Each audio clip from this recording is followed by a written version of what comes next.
Yesterday, we saw the last day of the Republican National Convention, which means former President Trump spoke and accepted the Republican nomination.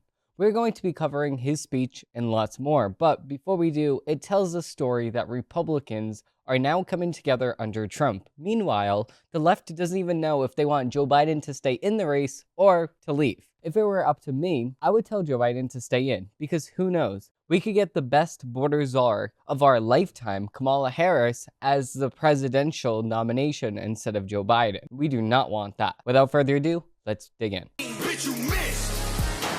There's no one else you can blame. Tried to lock him up in a cage. Now you trying to kill what you hate. Bitch, you missed. We have a lot to cover because news comes out like a fire hose. And I don't know if you did see the episode I did post earlier today, but I did go over the first couple days of the RNC convention. It was a very, very interesting time because we saw Ron DeSantis speaking, we saw Vivek Ramaswamy and Nikki Haley, we saw Deanna White, which was yesterday, and then we saw Donald Trump Jr. speak on the second day. We saw so many different people speak at this event. So it's just coming through like a fire hose. All these different speeches to cover, all these different speeches to go and break down and stuff like that. That's why I pick and choose which ones I want to cover and which ones I don't, obviously. But the thing is, at the end of the day, we're coming together in the Republican front for Trump. We know that Trump is the best candidate for us in the Republican aisle because he did the best job under the presidency. You can see that his foreign policy was the best in modern history because of the fact that there was zero wars under Trump. And now there's wars breaking out all throughout the world because a weak foreign policy shows exactly what the whole entire world wants America to do. And if you do what the world wants America to do, then America's not going to be in it for itself, it's going to be in it for other countries. So if you back down, if you allow other countries to just reign supreme throughout the world, then it's going to spread in their tentacles all throughout the different countries like the Middle East. The Middle East is going to get less secure, and our actual ally, which is Israel, is going to get overthrown, or could even be worse, that the innocent civilians would have to pay in the form of their lives just because of the fact that there is a terroristic state surrounding different countries in the Middle East. But with that being said, right, we need to pay attention to exactly what's happening to our allies because our allies would do the same for us. Just like if there was another country, let's just say Greenland was being attacked or an Iceland was being attacked, we would go and we would say, okay, well, we're going to help you out because we know that if we were being attacked, we can just call in our allies. But at the same time, America is in the predicament. We are very dislocated from all of our rivals. All of our rivals are across the world here. So our ally, which is Canada, is surrounding us at the top of us. And then our ally, which is Mexico, is surrounding us at the bottom of us. And then on the right-hand side and the left-hand side, there are oceans. So we're surrounded by either our allies or sea. So we're very much in a really good predicament. So it's not like we're surrounded by terroristic states that hate us and terroristic countries that hate us. That's very important to remember in America here. With that being said, we're going to be digging into this Daily Wire breakdown of Trump's speech. Now, I wanted to react to the whole entire thing, but the whole entire speech is an hour and 30 minutes, which we will have to do during the weekend. But for the show, we just don't have time to react to the whole entire thing. So we're going to do little segments of it. So former President Donald Trump recounted the assassination attempt over the weekend for the first time speech to the Republican National Convention on Thursday night. Trump took the stage on the final day of the RNC to accept the GOP nomination for president less than a week after the gunman's bullet tore through his right ear, recounted a harrowing moment which took place on Saturday at a Trump campaign rally in western Pennsylvania for what he said would be the last time because it's actually too painful to tell, which I completely agree with, because if you are almost killed, well, you just don't want to be talking about that situation over and over and over and over again. The former president had just taken the stage at the rally in Butler and was referencing immigration numbers shown on a screen to the side when he was shot. In order to see the chart, I started to turn my head and was ready to begin a little further turn, which I was very lucky I didn't do. When I heard a loud whistling sound and felt something hit me really, really hard on the right side of my ear, Trump said, I said to myself, wow, what was that? It could only be a bullet, and moved my right hand to my ear, brought it down, and my hand was covered with blood, just absolutely blood all over the place. As the president dropped on the stage to cover, Secret Service agents rushed to shield him. They were jumping on top of him so hard that actually his shoes fell off of him, which that's Secret Service's job, so I don't blame them on that aspect. But on all other aspects, we just keep seeing that Secret Service keeps failing. And then we look to the Secret Service department head, and then she's like, oh yeah, the buck stops with me. I take full responsibility, but then she doesn't want to drop out. And then we look at the Department of Homeland Security Secretary Mayorkas, and we see that he thinks that there is still a 100% trust in Secret Service. So why is there still a 100% trust in Secret Service if they just had the most catastrophic failure of my lifetime? It just does not make much sense whatsoever. It's like me going on a roller coaster. The engineer for the roller coaster completely obliviated and failed as an engineer. The actual tracks that the roller coaster is going on completely fails. The roller coaster is just, the whole entire seat of the roller coaster is picking up off the seat, and it's going off of this tracks. And then me as a customer is going and saying, I have 100% trust in the engineer of this roller coaster. But the roller coaster is broken. It's completely fallen apart and people are dying on the roller coaster. Why would I then have 100% trust in the roller coaster engineer? It just does not make any sense whatsoever. And instead of them saying, listen, we get it, there's a lot of things that we need to work on and we will work on them. Instead of that, they turn and they say, well, you need to stop making fun of us, and we will cover that. We will definitely cover that because of the fact that Secret Service is now complaining about mean tweets instead of actually saying, we need to change some things. Yes, I completely agree. This is a Daily Wire article. After almost getting Trump killed, the Secret Service cries about mean tweets. The Secret Service has finally came out and explained in detail how they allowed Donald Trump to get shot in the head on Saturday. They've released a thorough explanation for why exactly the slope roof 140 yards away from the stage was in fact insurmountable for even the most skilled Secret Service sniper or agent. They articulated very clearly why they didn't pull Donald Trump off the stage even after they saw the shooter behaving suspiciously. And now it has now came out that hours later, 2 hours earlier than Trump taking the stage, the shooter was going around and taking measurements, seeing how he can do stuff. He had a rangefinder, which only is used if you are shooting, because it actually shows you how many feet, how many yards, and stuff like that away you are from other objects. So then he goes and he is trying to scale the building to see if he could get to the roof. He has a explosive device inside of his car, and then he has a detonator on his person, so he could at any time detonate his car. It's just disgusting. So he planned on a mass killing spree, not just to kill Trump, but to kill all the Trump supporters at the stage, which is just disgusting. It's absolutely abundantly clear why the DHS secretary says that he has 100% confidence in the director of the Secret Service. All of our questions have been answered, or maybe not. Actually, they still haven't explained any of that. But on the bright side, Secret Service did come out and address the most important issue surrounding Saturday's assassination attempt by far, and that issue is that the people have been very mean to Secret Service on the internet.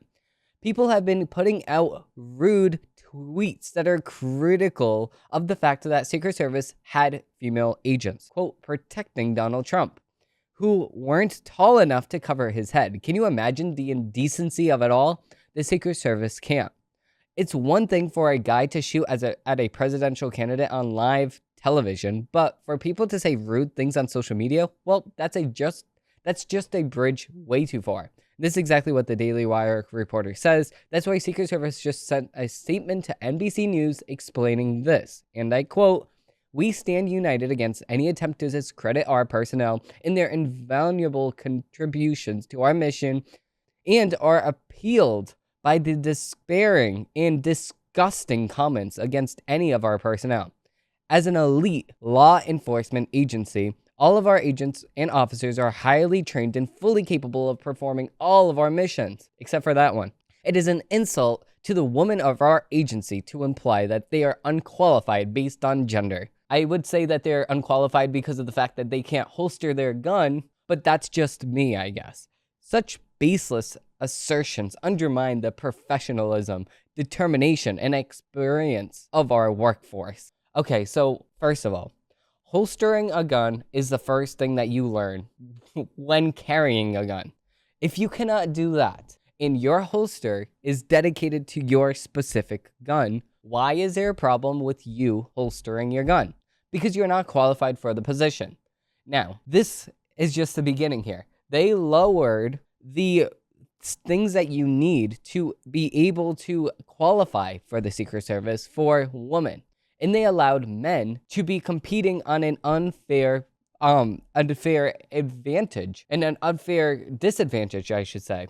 That's more reality-based than the women that are trying out for the Secret Service. That's because they know for a fact that women are different than men. Men and women are different beings. So they lowered the expectations for a man. Oh no, they lowered the expectations for a woman, meanwhile leaving the expectations for a man the exact same, which is at a higher proportional rate than a woman. That's because they accept the fact that men and women are different. But the thing is, if they accepted the fact that men and women are different, then why are they having a woman protecting a man? It's a very upside down world.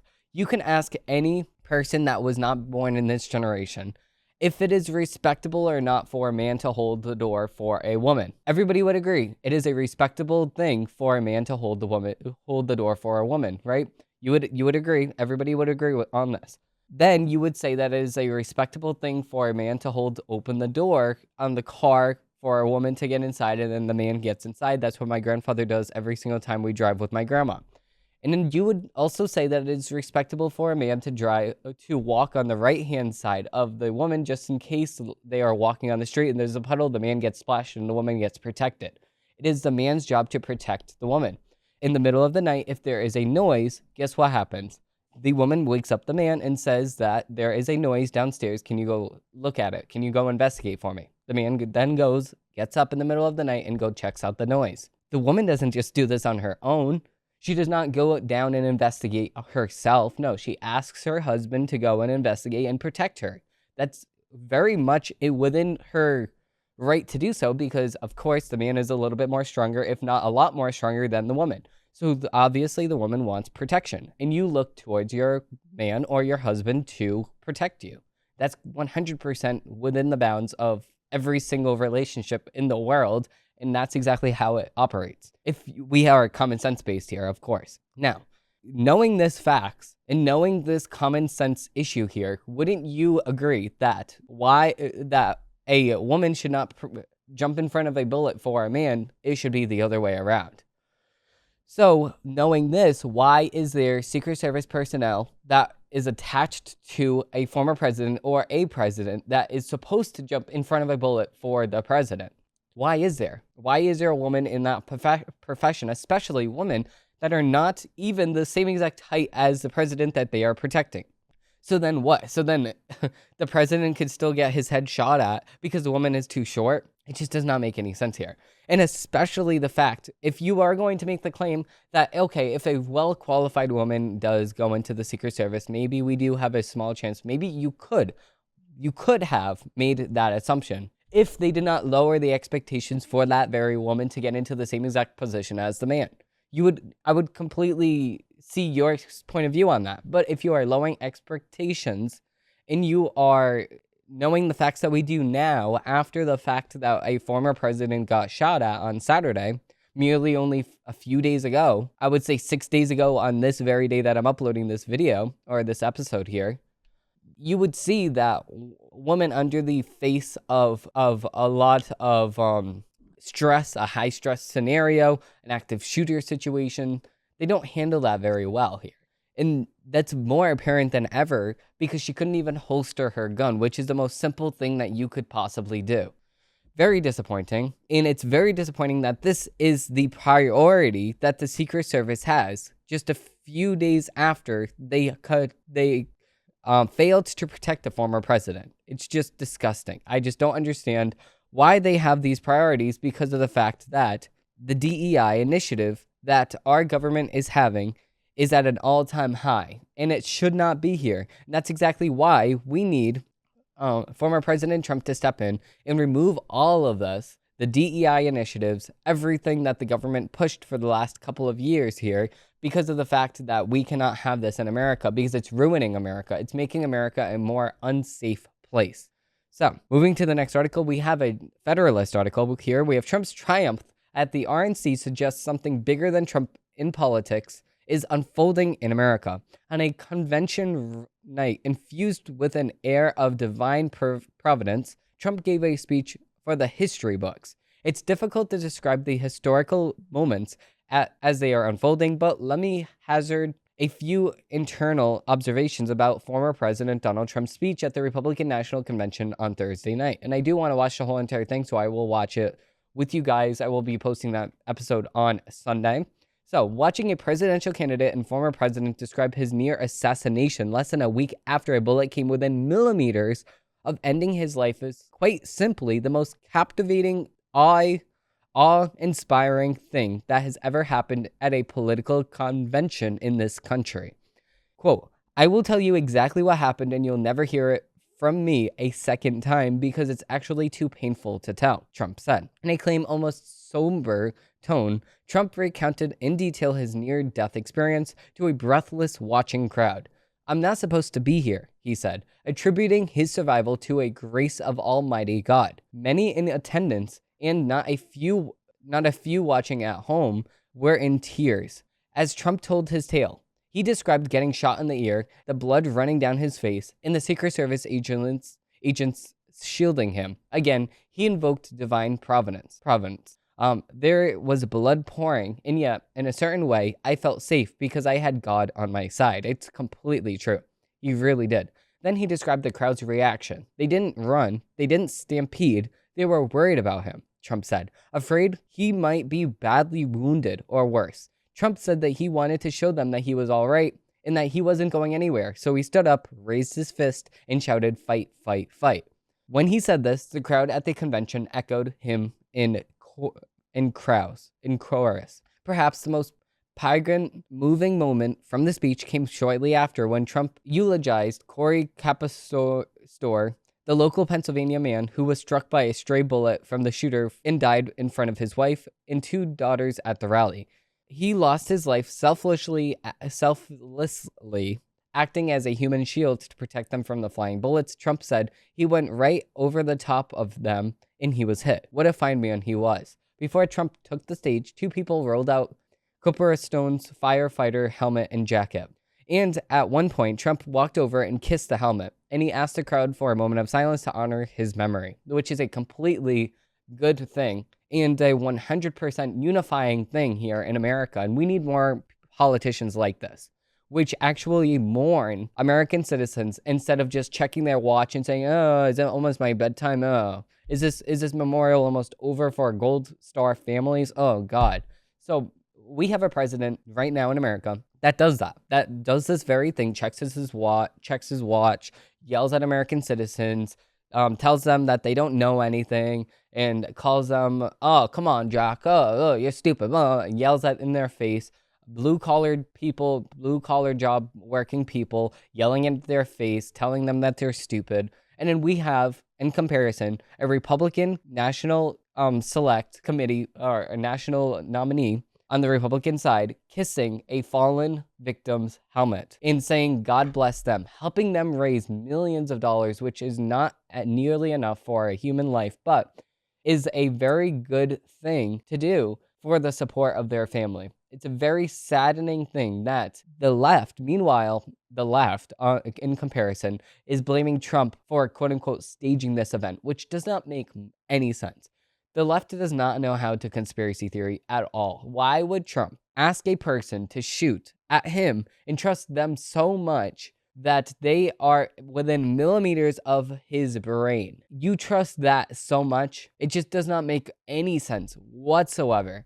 And of course, Trump, and they don't understand the real courage that it takes for somebody to go. And there might be not other shooters. Yeah, there might be. They said that the shooter was dead. They don't know if there is other shooters. And Trump said, fight, fight, fight. They say that that's because he staged it. No, that's because that's what kind of man Trump is. He doesn't merely get scared and run away. He goes in the face of danger and he says, we will fight you and we will kill you. That's exactly what he does to his enemies. We will fight you and we will win. There's no other option. That's what he meant when he said fight, fight, fight. He is not just sitting here saying, oh, well, we're going to stage this event and almost kill me. That does not even make any sense whatsoever.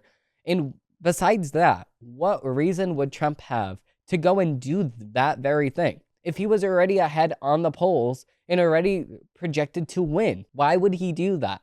Just does not make any sense whatsoever. The left has no response for this because it just does not make any sense. 1/3 of Democrats believe that this event was staged. But why do they believe that this event was staged? Because they just cannot believe that somebody is so selfless and so brave to do that in the eye of danger. Because they know that they would just wallow and run away like a pathetic coward that they very much are. That's exactly why they don't understand the fact that there is a brave person standing in the face of danger and yelling, fight, we will win, fight, fight, fight.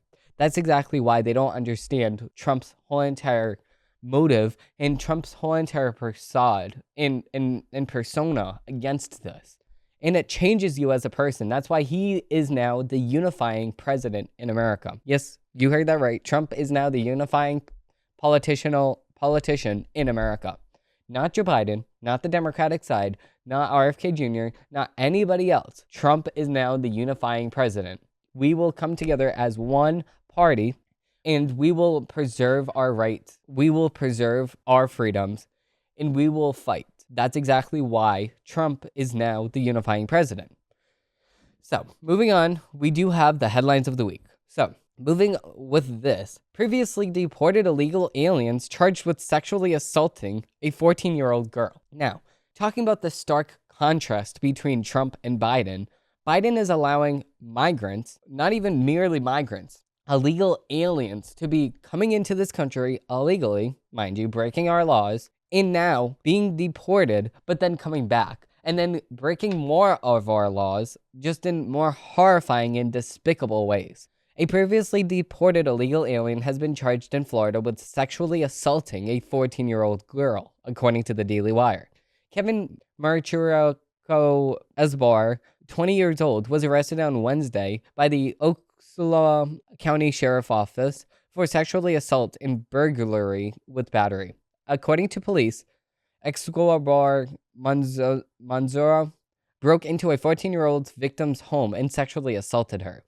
Munoz is an illegal alien from Honduras and was previously deported in September of 2022. He is currently in Ocala County Jail with an immigration and customs enforcement detainer placed on him.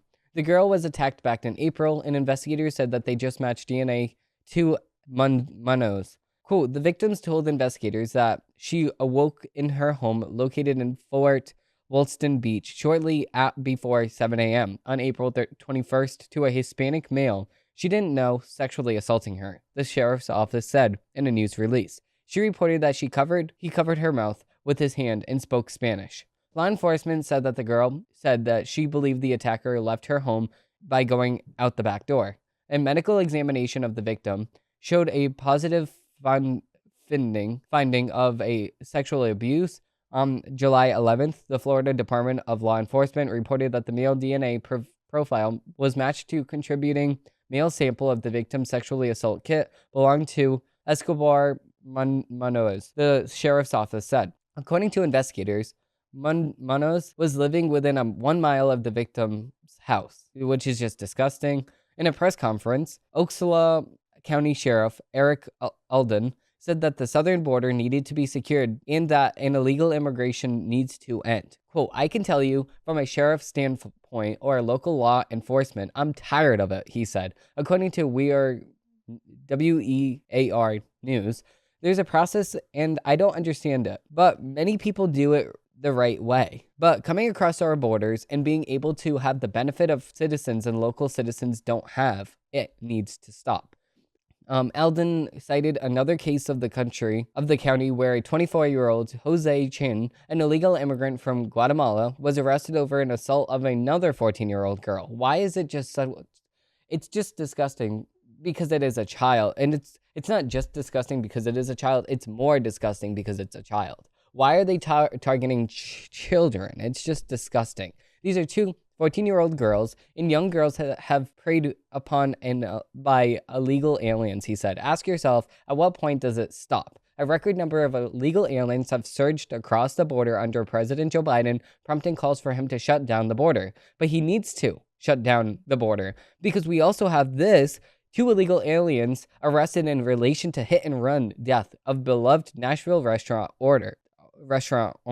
It's just disgusting here.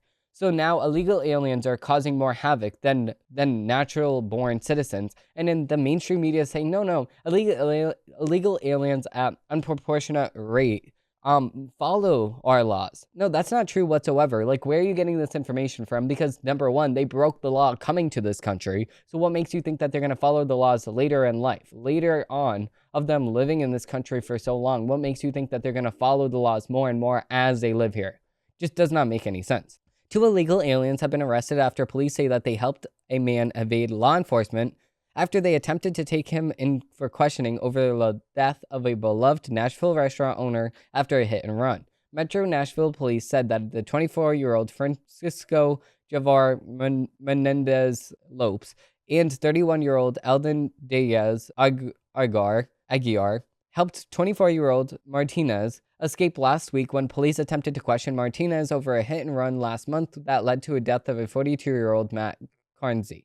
On Wednesday, Immigration and Customs Enforcement, ICE, told the Daily Wire that Martinez, Lopes, and Diaz Aguiar are illegal aliens from Mexico. ICE confirmed that it had placed immigration detainers on both of the men who police said helped Martinez flee from police last week.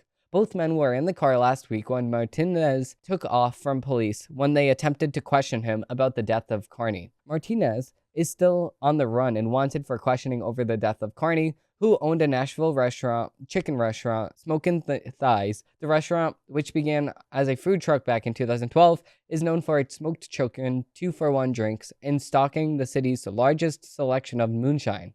According to ICE, Martinez Lopes previously entered the United States or on an unknown date and location without being admitted or paroled by an immigration officer. Police said that he was the getaway driver for Martinez, fled from last Wednesday. Martinez was originally charged with evading arrest on July 10, a felony charge, and was convicted on Tuesday of leaving the scene of property damage, a misdemeanor, and was sentenced to 30 days in Davidson County Prison.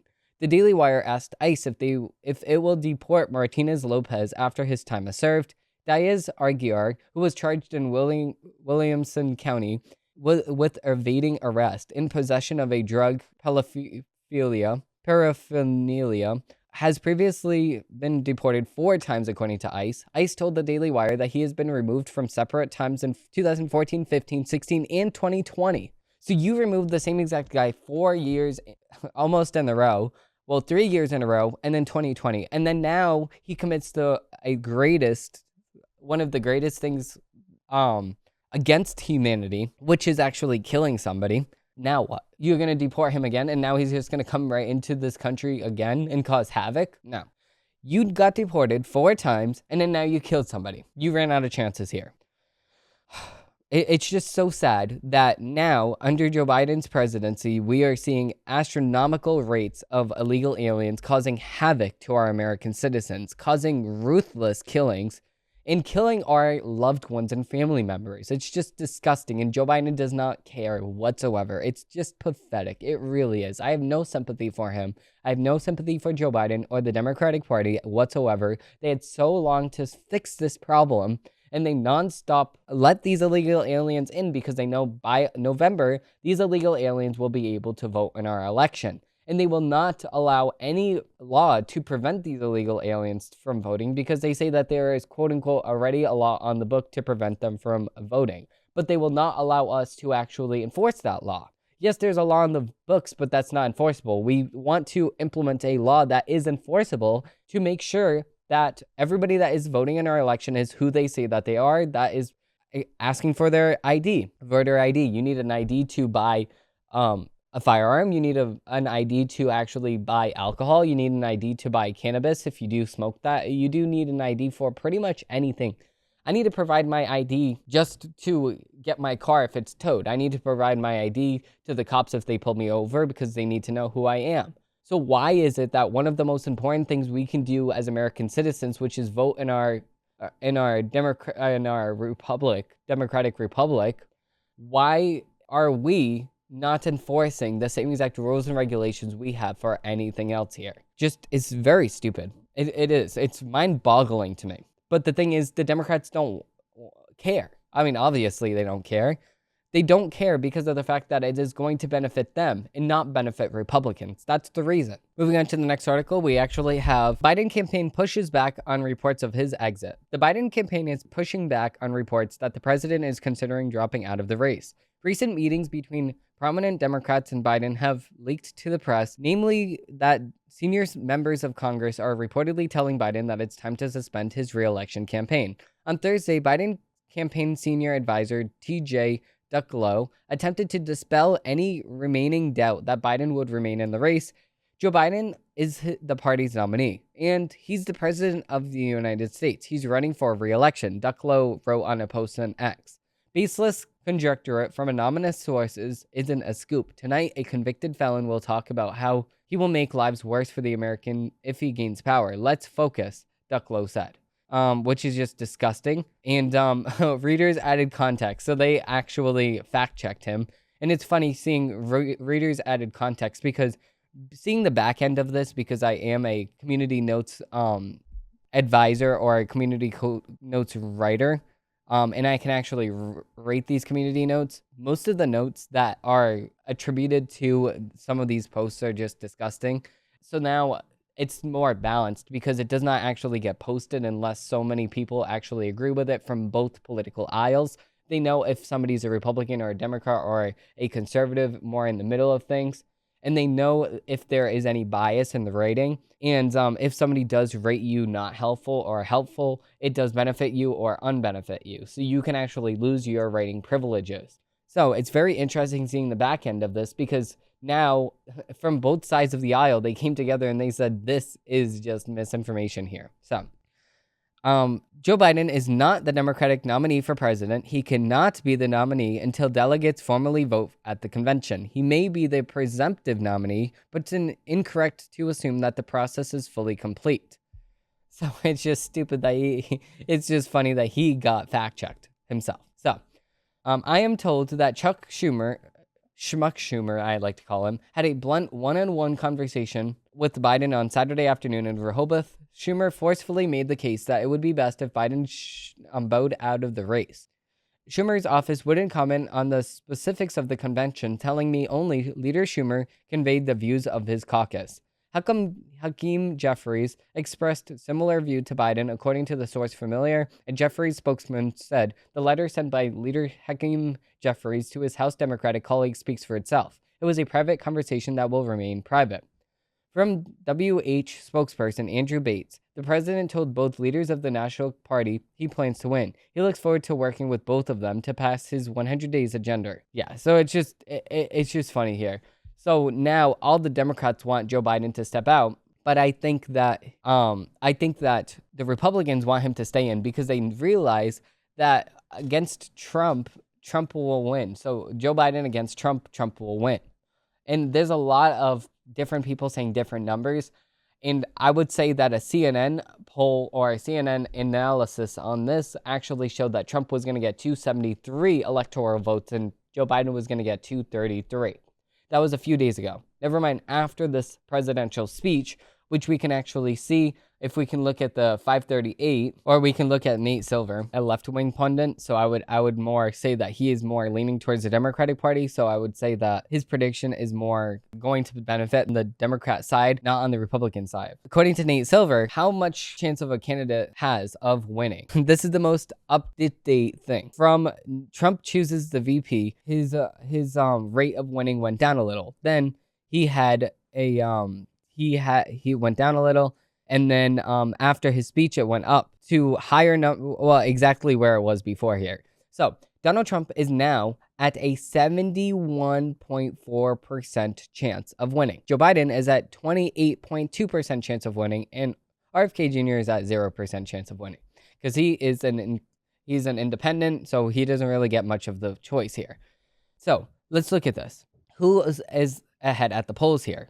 So that was Nate Silver's expectations of the thing. But according to polls, Trump is at 43.3%, Joe Biden's at 41.2%, RFK Jr. is at 8%. Nationally, Biden is 41.2%, Trump is at 43.3%, Kennedy's at 8%. This is his ending. Needless to say, stranger things have happened to a candidate that was behind the polls winning. And in America, paralyzed political climate, most elections are closed, and a candidate is rarely out of the running. So here's our model that translates the poll into other inputs. It uses the probabilities of the Electoral College and the popular vote in every state, plus some nightmare scenarios like the repeat of the 2000 Florida recount. More likely than you think, alas. We're not afraid of playing the percentages here, even to the decimal place. Yeah, so I think that Nate Silver is a person that we should really look to because he's not a Republican, so he's not going to sit here and say something that's not true. He's more on the Democratic side. So I'm going to look at the 538 right now, and according to 538, we can see how unpopular is Joe Biden. 56% disapprove, 38% approve. So 17% on July 18th went up on disapprove, the highest rating so far. It's just crazy here. And then according to 538, the election dashboard, so we can see here in the forecasted 538, we can see that Joe Biden has a projected 226 and Trump has a 235. So you need 270 to win here. So they are not sure who is going to win on this front. 538 forecast.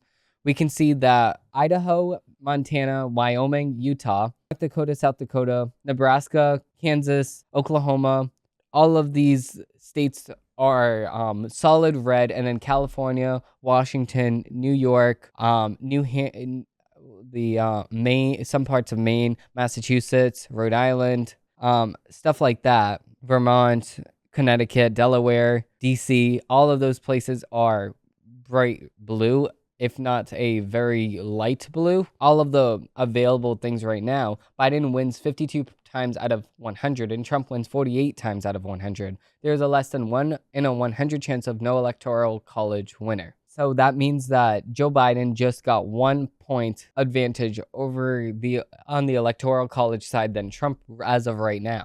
But that could increase, that could decrease. There's so many more months until the actual election day. So that's according to 538. That's considering YouGov, which has Biden at 47, Trump at 52. SoCal Research on Point Politics, that's Biden 45, Trump 51. RMG Research 46% Biden, 51% Trump. They have Morning Consult 42% Biden, 46% Trump. Emerson College, 38% Biden, 44% Trump. Reuters, 39% Biden, 40% Trump. So every single one has Trump winning. And that's exactly why we can see that the latest polls nationally, Trump is up 43%. And Biden's at 40%. So we can see that. But on the electoral college side, that's exactly what they're predicting on the electoral college side. And it's very interesting here because obviously we do have so many more months until the election day. So anything could happen. There's so many reports coming out saying that Joe Biden will actually drop out of the race this weekend. I highly doubt that. But the thing is, at the same exact time here, we can see that there's a lot of things that needs to be considered on Joe Biden's side here. And Joe Biden needs to really think about this. He needs to think about this and say, listen, he got this far in the race. He needs to say, no, you know what? I got this far in the race. I need to stay in the race for myself because that's all that mattered at the end of the day, yourself and your opinion. So Joe Biden needs to stay in. I say that Joe Biden needs to stay in. All the other candidates need to step aside. And just like Joe Biden said a few weeks ago, if you want to run against him, then run against him. Get more votes than him. Go ahead. With Joe Biden staying in the race, run against him. I completely agree, 100%. Divide the Democratic Party, 100%. I do not care at all. So, with that being said, we're going to end off this episode here. If you did like this analysis and you do want to see more, I do upload new episodes of my show every single Monday, Wednesday, and Friday. And the thing that happened today was I uploaded twice today.